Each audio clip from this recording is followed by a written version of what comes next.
السلام علیکم ورحمۃ اللہ وبرکاتہ۔ محترم سامعین ناظرین، قرض لینے اور دینے کے رواج ہمارے معاشرے کے اندر ہے، اور ہر معاشرے میں انسان قرض لیتا ہے اور دیتا ہے۔ خود اللہ کے نبی علیہ السلام سے قرض لینے اور دینے کے بارے میں روایت مروی ہیں، لیکن قرض لینے اور دینے کے بارے میں 4 باتیں بڑی اہم ہیں۔ ہم ان 4 باتوں کو خیال کریں۔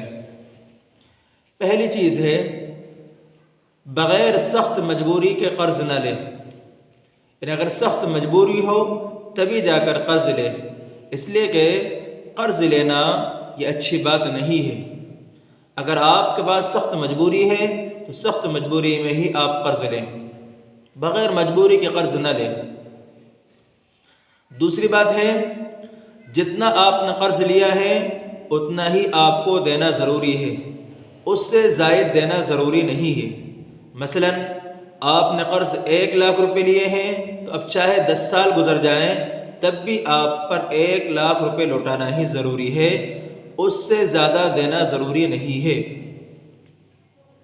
چاہے آپ کتنی سال بعد لوٹائیں۔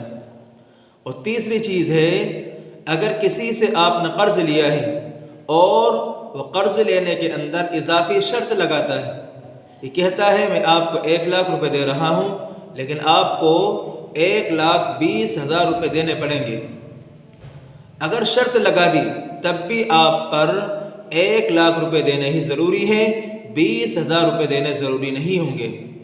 اور اگر آپ دیتے ہیں تو یہ سود کہلائے گا، اور سود دینا اور رشوت دینا اسلام میں جائز نہیں ہے۔ چوتھی بات یہ ہے، اگر آپ نے کسی سے قرض لیا ہے اور قرض لیتے وقت کسی اضافے کی شرط بھی نہیں لگائی، کوئی بات نہیں ہوئی اضافے کی، اور نہ عرف میں آپ کے معاشرے میں زیادہ دینے کے رواج ہے، تو ایسی صورت میں اگر آپ اپنا کام پورا ہونے پر کچھ زائد رقم دے دیتے ہیں تو یہ دینا جائز ہے، آپ دے سکتے ہیں۔ بلکہ اللہ کے نبی علیہ السلام نے حدیث پاک میں ارشاد فرمایا، ان خیار الناس احسنهم قضاء، کہ لوگوں میں بہترین لوگ وہ ہیں جو اچھی طرح قرض ادا کرنے والے ہیں، یعنی قرض لینے کے بعد قرض کو بڑھا کر دینے والے ہیں۔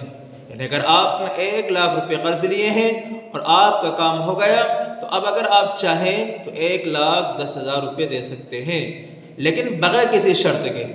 جبکہ قرض لینے کے وقت شرط نہ لگائی گئی ہو تو اس صورت میں آپ کا یہ 10,000 اوپر دینا جائز نہیں، بلکہ اور بہتر ہوگا، اس لیے یہ 10,000 آپ دے سکتے ہیں۔